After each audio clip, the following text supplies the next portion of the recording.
మన పురాణ గాథల్లో కొన్ని పాత్రల గురించి మనకి చాలా అపోహలున్నాయండి. వాళ్ళని మనం పూర్తిగా తప్పుగా అర్థం చేసుకున్నాం. మరి ఆ లిస్ట్లో టాప్ ప్లేస్లో ఉండేది ఎవరంటే అప్సరసలే. వాళ్ల పేరు చెప్పగానే మనకు స్వర్గంలో నాట్యం చేసేవాళ్లు అనే కథ గుర్తొస్తోంది. కాని వాళ్ల కథ అంతకు మించి చాలా ఉంది. అసలు సత్యమేంటో తెలుసుకోవాలంటే పదండి ఈరోజు వాళ్ల ప్రపంచంలోకి వెళ్ళిపోదాం. అసలు అప్సరస అనగానే మనకు ఫస్ట్ ఏం గుర్తొస్తుంది చెప్పండి. ఇంద్రుడు పంపితే ఋషుల తపస్సుని పాడుచేసే అందమైన అమ్మాయిలు, కరెక్టా? వాళ్ళని మనం ఒక రకంగా నెగటివ్ షేడున్న పాత్రలుగానే చూస్తాం. కాని ఒక్కసారి మనం పురాణాల లోపలికి వెళ్ళి చూస్తే అసలు కథ మొత్తం వేరేలా ఉంటుంది. మనం అనుకునేదానికి కంప్లీట్గా ఆపోజిట్ అన్నమాట. ఇక్కడే చూడండి అసలు పాయింట్. ఒకవైపేమో కేవలం స్వర్గంలో మనుషుల ఆనందం కోసం సృష్టించబడినవాళ్లు అనే అపోహ, మరోవైపు ఒక గొప్ప విశ్వసంఘటన నుంచి ఒక ప్రత్యేకమైన ప్రయోజనం కోసం పుట్టిన దైవిక జీవులు అనే పౌరాణిక సత్యం. మరి ఈ రెండిట్లో ఏది నిజం? ఈరోజు మనం ఈ అపోహలన్నిటినీ పక్కనపెట్టి ఆ సత్యమేంటో తెలుసుకుందాం. సరే, వాళ్ల నిజ స్వరూపం ఏంటో మనకు తెలియాలంటే ఫస్ట్ మనం వాళ్ల పుట్టుక గురించి తెలుసుకోవాలి. అంటే వాళ్ల ఆరిజిన్ స్టోరీ ఏంటి, అసలు వాళ్ళెక్కడ పుట్టారు, ఎలా పుట్టారు, వాళ్లని సృష్టించడం వెనుక ఉన్న అసలు ఉద్దేశమేంటి?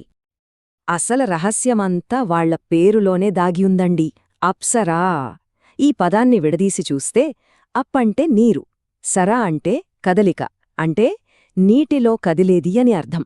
అంటే వాళ్లు కేవలం డాన్సర్స్ కాదు, ప్రకృతి శక్తులతో సంబంధమున్న దైవిక జీవులన్నమాట.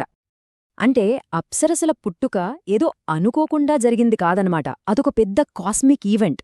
దూర్వాస మహర్షి శాపం, దేవతల శక్తి పోవడం, లక్ష్మీదేవి అదృశ్యమవ్వడం, చివరికి విష్ణుమూర్తి సలహాతో దేవతలు అసురులు కలిసి పాలసముద్రాన్ని చిలకడం, ఈ మహత్తర సంఘటనలోంచి అమృతంతో పాటు పుట్టారు అప్సరసలు. సో వాళ్ల ఆరిజిన్ చాలా పవిత్రమైనది. అయితే ఇక్కడే ఒక పెద్ద ప్రశ్న వస్తుంది.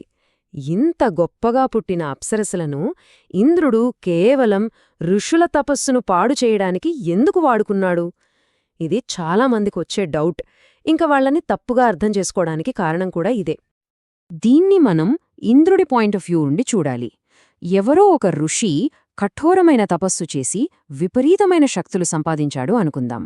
ఒకవేళ అతను ఆ శక్తుల్ని చెడుకోసం వాడితే, లేదా ఒక అసురుడు అలాంటి శక్తులు సంపాదిస్తే మొత్తం విశ్వానికే ప్రమాదం కదా. సో ఇంద్రుడు చేసింది కేవలం తన సింహాసనాన్ని కాపాడుకోవడానికి కాదు, విశ్వ సమతుల్యతను అంటే ధర్మాన్ని కాపాడటానికి. ఇది ఒక రకమైన డిఫెన్స్ స్ట్రాటజీ అన్నమాట. సరే, ధర్మాన్ని కాపాడటానికి ప్రలోభపెట్టడమే ఎందుకు మార్గం? ఎందుకంటే తపస్సు చేసేవాళ్ల ఏకాగ్రతను దెబ్బతీయడానికి కోరికను మించిన పవర్ఫుల్ వెపన్ ఇంకోటి లేదు. కోపం, అసూయలాంటివి వాళ్లని అంత సులభంగా కదిలించలేకపోవచ్చు.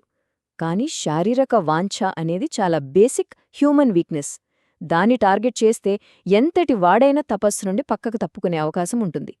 తద్వారా లోకాలకు జరగబోయే ప్రమాదాన్ని ఆపొచ్చు.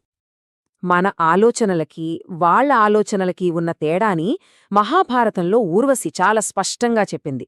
అర్జునుడితో అంటుంది, ఈ భౌతిక బంధాలు, ఈ రిలేషన్స్ అన్నీ భూలోకంలో మీకు మాత్రమే, దేవలోకంలో ఉండే మాకు ఇలాంటి శరీర బంధాలు ఉండవు అని.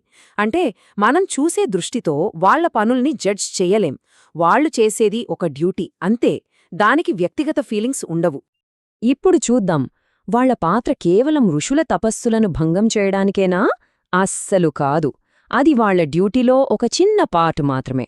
అంతకు మించి వాళ్లు తల్లులుగా, యోధురాళ్లుగా, చివరికి మన విధిని మార్చేవాళ్లుగా కూడా చాలా పెద్ద పాత్ర పోషించారు. చూడండి, వాళ్ల రోల్స్ ఎంత డిఫరెంట్గా ఉన్నాయో. మన ఇతిహాసాల్లోని గొప్ప రాజవంశాలు వాళ్లవల్లే మొదలయ్యాయి. చాలామంది భయంకరమైన అసురుల చావుకి వాళ్లే కారణమయ్యారు. కొన్నిసార్లు శాపాలు, వరాలు నెరవేరడానికి కూడా వాళ్లే మధ్యవర్తులుగా ఉన్నారు. చివరికి ఇంద్రుడి సభలో వాళ్లు చేసే నాట్యం కూడా కేవలం ఎంటర్టైన్మెంట్ కాదు, అదొక డివైన్ వర్షిప్. సరే, ఇప్పుడు మన పురాణాల్లో చాలా ఫేమస్ అయిన కొందరు అప్సరసుల గురించి, వాళ్ల కథల గురించి తెలుసుకుందాం.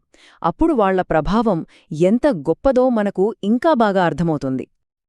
ఫస్ట్ మేనక విశ్వామిత్రుడి తపస్సును భంగం చేసింది. కాని ఆ సంఘటన వల్లే శకుంతల పుట్టింది. ఆ శకుంతల కొడుకే భరతుడు. ఆ భరతుడి పేరు మీదే మన దేశానికి భారతదేశం అనే పేరొచ్చింది. మహాభారతంలోని కురు పాండవ వంశాలకి మూల పురుషుడు ఆయనే. ఆలోచించండి, ఒక తపస్సు భంగం వెనుక ఎంత పెద్ద కథ ఉందో. తర్వాత రంభ. ఆమె అప్సరసులకే రాణి.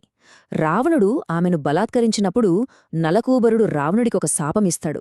ఏ స్త్రీనైనా ఆమె ఇష్టం లేకుండా తాకితే అతని తల 1000 ముక్కలవుతుందని.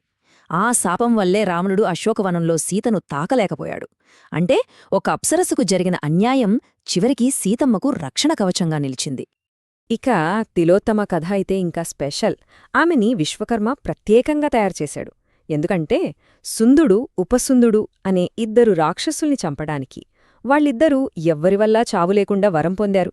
కాని ఒకరినొకరు చంపుకుంటే తప్ప. తిలోత్తమ అందాన్ని చూసి ఆమె కోసం వాళ్ళిద్దరూ కొట్టుకుని చనిపోయారు. అంటే ఆమె పుట్టిందే ఒక మిషన్ కోసం. ఇంకా ఊర్వశి. ఈమె పాత్ర మన 2 ఇతిహాసాలను కనెక్ట్ చేస్తుంది. ఒకవైపు పురూరవుడిని పెళ్లి చేసుకుని చంద్రవంశ స్థాపనకు కారణమైంది. ఇది మహాభారతానికి మూలం. మరోవైపు ఆమె కొడుకే ఋష్యశృంగ మహర్షి. ఆయనే దశరథ మహారాజుతో పుత్రకామేష్ఠి యాగం చేయించి శ్రీరాముడి జననానికి కారణమయ్యాడు. చూసారా కనెక్షన్? ఈ లిస్ట్ ఇంకా చాలా ఉందండి. చాలామంది అప్సరస్సులు శాపాల వల్ల భూమిమీద పుట్టి మన ఇతిహాసాల్లో చాలా ముఖ్యమైన పాత్రలు పోషించారు. పుంజుకస్థల అనే అప్సర అంజనాదేవిగా పుట్టి హనుమంతుడికి జన్మనిచ్చింది. మాలిని అనే అప్సర శబరిగా పుట్టి శ్రీరాముడికి తన భక్తిని చూపించింది. వాళ్ళ కథలు లేకుండా మన పురాణాలు లేవంటే అతిశయోక్తి కాదు. సో ఈ కథలన్నీ విన్న తర్వాత మనకేమర్థమవుతోంది? వాళ్ళని కేవలం ఋషుల్నే టెంప్ట్ చేసేవాళ్లుగా చూడటమనేది చాలా చిన్న విషయం. నిజమేంటంటే వాళ్ళు కారణజన్ములు. అంటే ఒక ప్రత్యేకమైన కారణం కోసం పుట్టినవాళ్లు. వాళ్ళు చేసే ప్రతి పని, అది ఒక తపస్సును ఆపడమైనా, ఒక బిడ్డకు జన్మనివ్వడమైనా, అదంతా ఒక పెద్ద డివైన్ ప్లాన్లో భాగం. వాళ్లే లేకపోతే మన పురాణాల్లోని ఎన్నో ముఖ్యమైన సంఘటనలు జరిగేవి కావు. కాబట్టి చివరిగా మనం ఈ ప్రశ్నతో ముగిద్దాం. అప్సరసలు కేవలం ఇంద్రసభలో అందంగా కనిపించే అలంకార వస్తువులా, లేక విశ్వం యొక్క గమనాన్ని, ధర్మాన్ని, సమతుల్యతను కాపాడటానికి వచ్చిన శక్తివంతమైన దైవిక జీవులా? ఒక్కసారి ఆలోచించండి.